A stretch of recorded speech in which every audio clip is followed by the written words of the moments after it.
Alright, so today we're going to be updating our monthly tier list video, and with that we have 6 new characters to add to the tier list and also 3 new resurrectable characters. The month of April was a pretty good month, giving us, for the most part, some of the best characters in the entire game, mainly looking at the Burn the Witch characters. It's our 4th round of the collaboration, it still feels as fresh as ever, and I'm still hoping that we're going to get more Burn the Witch characters in the future because these characters are always a delight to play with, and are also, coincidentally, some of the best characters in the entire game. But as always, when it comes to our rankings, we have 3 main factors. Number 1, usability. Number 2 is damage and also their range. And then, of course, number 3 is survivability. If you're good at all 3 of these things, there's a pretty good chance you are going to be at the top of our tier list. Having said that, though, let's have a look at the hot tier list. So first up, having a look at our resurrectable characters, this time we received 1 new resurrectable character, that being the Bond version of Uryu. Now Uryu is currently sitting in C tier, and with his resurrection, he picked up an extra 16% strong attack damage, which he can give to other characters as a soul trait, which is actually pretty good, and then he also picked up 20% more range since he was given Havoc as a upgradable skill. And it's due to that reason, we're going to be moving up on the tier list, probably put him around top of B, maybe bottom of A at this point now. The range really does help him out a tad bit, and again, I kind of forgot about the value this character does have to a certain extent, and that is mainly with his SA3. His SA3, if you actually position it correctly, can do a lot of damage. The best place this is seen used is actually in epic raids where the boss is stationary, and if you use it after a soul bomb that went off, then you're able to just do, again, a ridiculous amount of damage. One of the characters that a lot of people used back in the day to clear epic raids in less than 10 seconds time. That again has now since lost some of its value because characters nowadays just do ridiculous damage on their strong attacks, regardless of having to charge it up, and of course also soul bomb damage. So you kind of lost value in that particular sense. It's still definitely possible if you want to do it, but all in all, its upgrade is actually pretty noticeable, so we are going to be putting him in the bottom of A tier. Next up though, we have our first new addition to the tier list, that being the Parasol version of Bruno. Now, Bruno's a pretty crazy character. He is all about doing damage when he has the gauge at full completion. And the great thing about him is that he has a lot of skills surrounding that gauge that makes it a lot better for him. For starters, when you start a quest, you are going to have the gauge start at 70% completion. That's really good. That essentially means if you use 3 strong attacks, the gauge is going to be ready to go off, and therefore you're then going to get the benefits of the gauge, which include a 30% team heal, 100% more berserker, 20% less damage taken, a 50% stat boost to your spiritual pressure stat, and also reduces the cooldown of all your strong attacks by 30%. This essentially allows him to get the gauge off straight away, which therefore just makes him overall clear faster. Overall, that gauge effect is actually really good for him, and it's great that he's kind of built around that entire gauge effect. But lucky for Bruno, that isn't it for him. He also comes with Frenzy +2, a great set of strong attacks, and also a 40% berserker. So damage output without even activating the gauge effect is not an issue, but when you do activate the gauge effect, which remember he's going to do more often than not, he is just going to be doing ridiculous amounts of damage. Given the fact that he is a holo killer and also a Sparta, he has great mobility since he was given 2 flash steps and also long stride, and then he also does have immunity to every stat element. Bruno is easily going to be one of the best characters in the entire game. And with that in mind, where exactly are we going to place him in the tier list? Of course, it's a very easy SS ranking. He's one of the best characters in the game and easily one of the best hard characters in the game. And that's what I really like about the character, because he is a holo killer. As you'll see in our entire tier list, like our previous best holo killer is this particular Shinji and this free Ichigo, who are characters that are perfectly serviceable, but when we're looking at the overall attribute, we've needed a really good powerhouse heart holo killer, and we finally got that with Bruno. Having said that though, where are we going to place him on the list? Because he's definitely not the 4th best heart character in the game. In my opinion, I'm going to put him right above Anniversary Aizen. You definitely could make a case for him to be the best heart character in the game, and if you do say that, I wouldn't necessarily disagree with you. I just feel like Ichigo has a tad bit more to offer, a better strong attack kit, goes through Iron Skin, and also can heal your team by 20% every time you move to another map. It overall takes a lot for a character to be better than 1000 Year Blood with Ichigo. As of right now, I think he's probably the best character in the game. So the fact that Bruno can come second and come close to that title to take over 1000 Year Blood with Ichigo is very commendable. Bruno is one of the best characters in the game and definitely deserving of the number 2 spot in the heart attribute. But with that addition, that is all we have for the heart attribute, so let's move on to the next one. And next up, we have the power attribute. And firstly, I want to make a few additions. Last month, I did mention that I kind of want to move some characters down. And keep in mind, these characters that we are going to move down are still some of the best characters in the game. They're still great to have. Content as a whole hasn't gotten that difficult over the years outside of the new additions of mobs. And of course, also inheritance trials. But as these new characters just keep getting better and better, I feel like lowering some characters down is going to best just highlight some of the better characters in the game that really do dominate every piece of content this game has to offer. So in this case, unfortunately, we are going to be moving down Rukia. We are going to be moving down Kisuke. We are going to be moving down Ichigo. And we are going to be moving down Bruno. Previously, they were in SS tier because they just had great strong attacks, great damage output, good survivability. In Bruno and Ichigo's case, despite their damage output not being as high as some of the newer characters, they still just had great usability due to their double killer effect, right? And again, me lowering them down to S tier, it doesn't really change much. It's just that at least in the SS tier, I want to have it for only some of the best characters in the game so it's not overcrowded. So I feel like moving them down to S tier, it probably just best represents their strength in the current game. But with that said, there's really nothing else to add in the power attribute. For the month of April, we received no new power character and also no new power resurrection.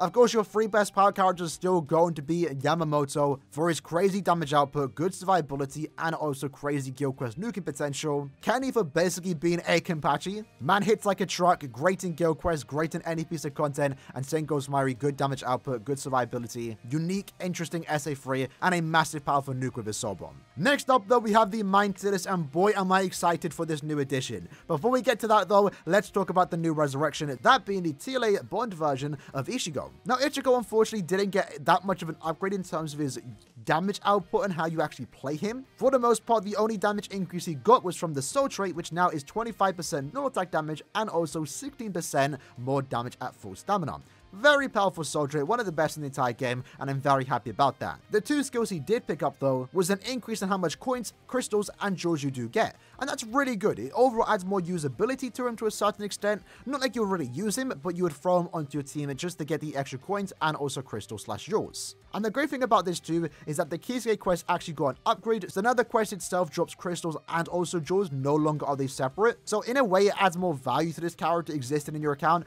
I'm actually using it on my team. Not really using him per se, but I am getting the benefits of his resurrection since he is now increasing the crystals, jewels, and also coins. In a tier like this, it's not really enough to move him up because he still technically performs the exact same, but he definitely is someone you want to get on your account for that value aspect if you are in need of crystals, jewels, and of course also coins. In my opinion, it was a good resurrection, but it's a different type of good resurrection. It doesn't make him playable, just makes him valuable to have. Next up though, looking at our new additions to the Mind attribute, our first character is the Academy version of Shuhei. Now he's a very interesting character. It mainly comes from the soul trait that he does have. He is the first character in the game to have this soul trait where he increases the amount of damage you do to drained enemies or enemies afflicted by drain by 35%. And Shuhei as the character can inflict drain, which over increases his damage output. Shuhei is also one of the few examples of a mid-mount character to be given havoc, so his strong attacks are actually pretty good. When I could test play him when it was available, I was pleasantly surprised with his gameplay. He felt smooth to play with, he had good survivability, and he also had a pretty good damage output. He is unfortunately still held back by the killer that he does have.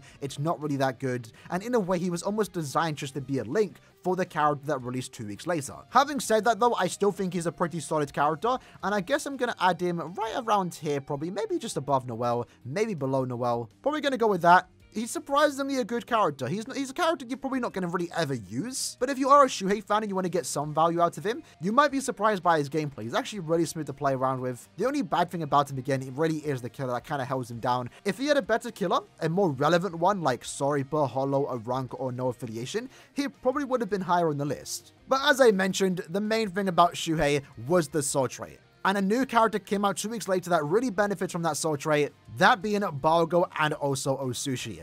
What a character.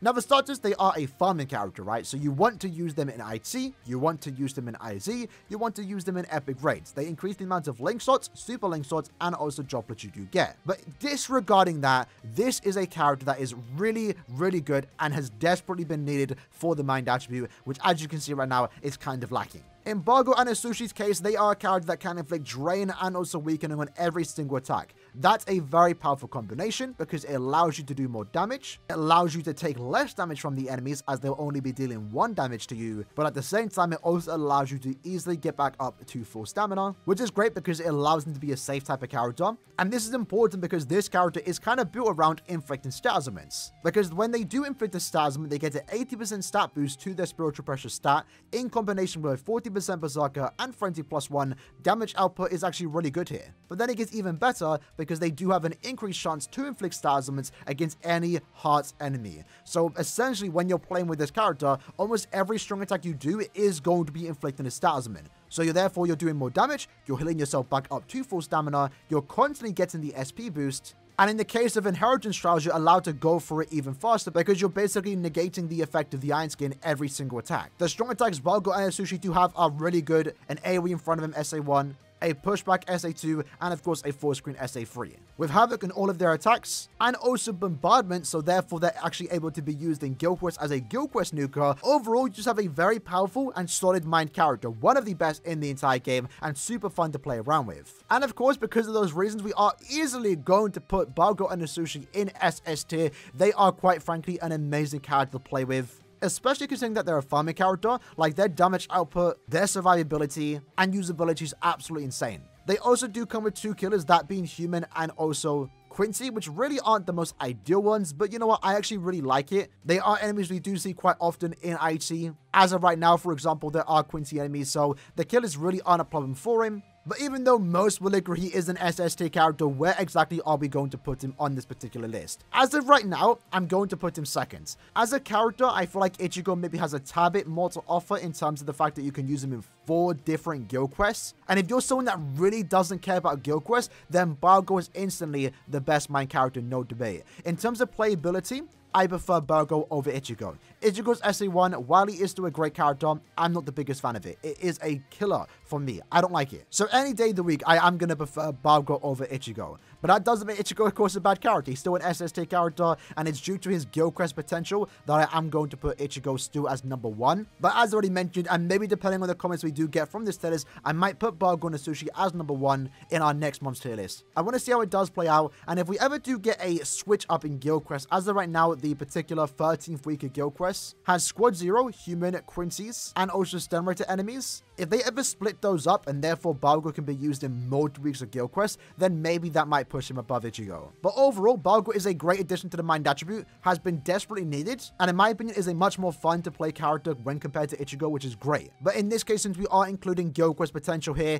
Ichigo does have the slight edge, so we are going to put Balgo as number 2. But again, as I mentioned, you can easily argue for Balgo to be number 1. But that's basically our mind tier list. Now let's move on to the next one. And next up, we have the speed tier list. In this case, we are going to make a slight change to SS tier, moving down 3 particular characters, that being Noelle, Azashiro, and also Jushiro. They were originally SS tier because 1, Jushiro has just insane survivability, is a great auto, potentially still the best in the game in terms of survivability since he has Drain on every attack. Noelle has always been a great character with 2 killers, amazing when she has killer, and also is of course a really powerful nuker in guild quests. And then Azashiro is in a way very similar to Noelle, good damage output, good set of strong attacks, and amazing survivability. That's something that this character never got much credit for, and that was one of the main reasons why he was SS tier, was because he has Drain on every attack, and still the only character in the game to have dodge against 2 types of enemies, that being Hollow and Arankas, the character he had killer against. So these 3 characters were in SS tier just because they had a lot of usability, and that's what carried them to this tier. Since then, of course, we just gotten significantly better characters with more damage, more survivability,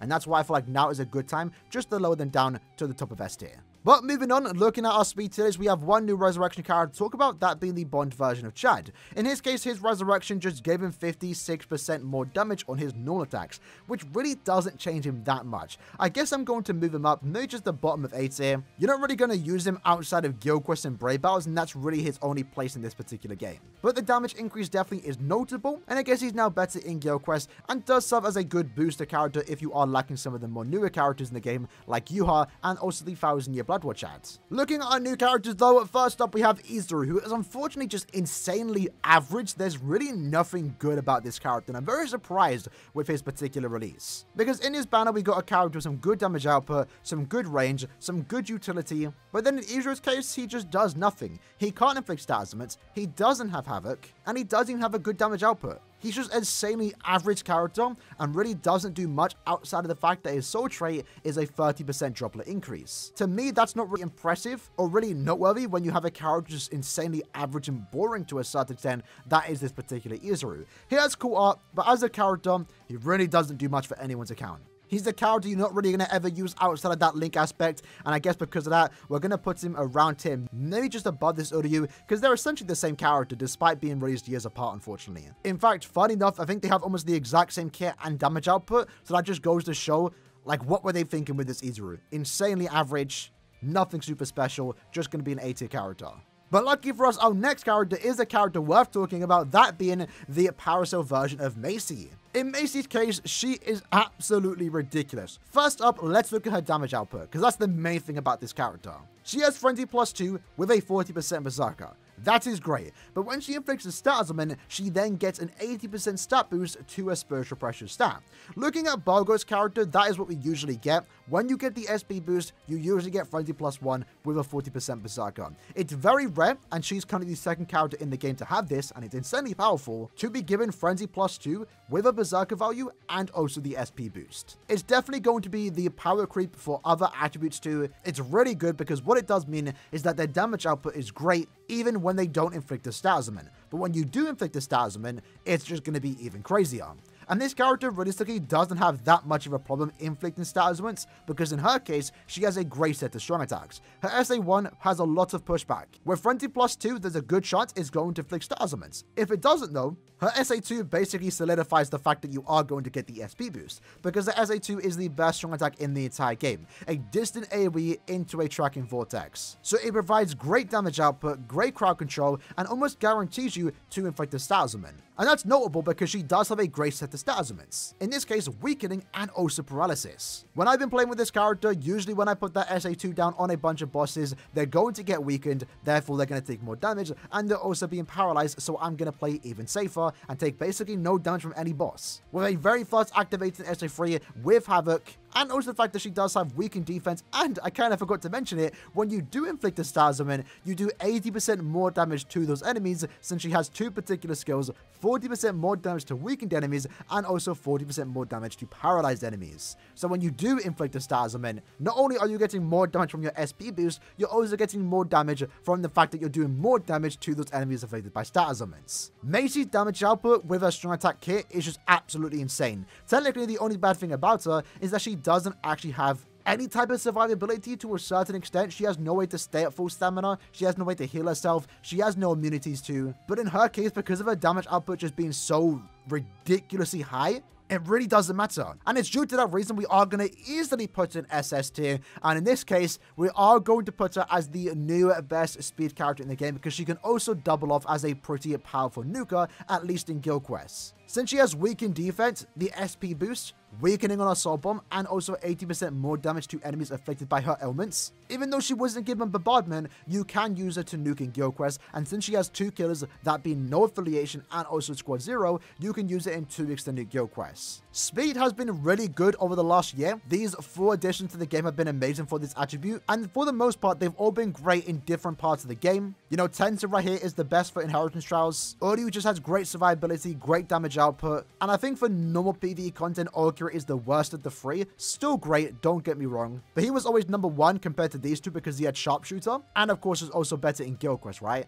And in Macy's case, it's very similar, but she's just really good in PvE content, really good in guild quests, has Sharpshooter too. There's almost nothing bad about this character outside of, again, the fact that she doesn't have any immunities. But you can easily overlook that with this character's strong attack kit, with her damage output. It's absolutely ridiculous, and never did I think Macy would come to the game and be the best speed character. She is absolutely crazy and definitely a must-have in my opinion. Super fun to play around too. Overall, for me, I'm enjoying my time playing with her. Next up though, we have the technique attribute, and as of right now, there isn't really much to change. I'm pretty happy with everyone's placements. I am tempted to move Gin up above Uryu because he does perform better in IT. Despite Uryu having pierced iron skin, his kit really isn't the greatest, at least when compared to Gin. Gin has been more consistent in IT, but as of right now, I want to do more testing, so we're going to leave him at the bottom of SS tier, but still impressive list of characters. And as of now, our only new character to add to this tier is actually Momo. Now, Momo is the second character in the game to have this particular soul trait, the first for the technique attribute, whereby using it as a link, you actually get 5 additional additional links or potions. It's one of the most valuable links in the game, and because of that, it does, in my opinion, make Momo a must-have, and it's nice to see her as a premium character because you don't need to go for her right now. You can try and get her sometime in the future, but you definitely do want to pick her up because what it does mean is that you can use her on links or characters to therefore get more links or potions, or you can throw her onto one of your favorite characters that isn't a links or character and therefore make them a links or farmer. Sunsun was the first edition of that in the game. She's a great character to have, and Momo is no exception just for the link aspect. As a character herself, Momo really doesn't offer that much again besides being a links or farmer. It's nice that she is one, and it's nice that she also does increase the amount of droplets you get, so she is someone that you might want to use in epic raid content. She doesn't really mess well with the other links or farmers like Ilfor and also Grimjow, and she herself doesn't really have that high of a damage output, only having a 60% berserker. So again, she's very similar to Izuru, a tad bit more useful though, I will say. Realistically, you're only going to be using her for the aspect of being a links or farmer, but she really isn't like anything super exceptional, right? Her killer also isn't really that good, as it is a squad 0 killer, so I'm not really sure where to place her. Definitely could put her in A tier. She has a very similar damage output and kit to this Rose, for example, but she does have more value in a sense because she is a links or and droplet farmer, so do keep that in mind. She is someone you do want to get, and you're not getting her because of how powerful she is. It's literally just because of that sultry aspect. But with that said, lads, that was the video for today. Hope you lads did enjoy this tier list. As always, if you have any disagreements with the placement of characters, do let me know in the comments below, and we can potentially reflect that for next month's tier list. The month of April, I think, was a pretty good month. In terms of resurrections, Ichigo got a pretty noticeable upgrade in terms of the farming aspects. Mid-month wasn't anything super special, but it did bring us Momo with a very valuable soul trait. Shuhei was a pretty interesting soul trait. We have to wait and see how that soul trait does play out. And then end of month was an absolute star, giving us 3 really powerful, fun to play characters, and without a doubt are some of the best characters in the game. Macy being the best mid character, Bruno, debatable best hard character, and Bargo also again, debatable best mind character. But disregarding their placements, they are great characters. If you did pull them, congratulations, you got yourself a set of powerful characters. Hope you guys enjoyed the video though. I'll see you guys next time. Take care and peace.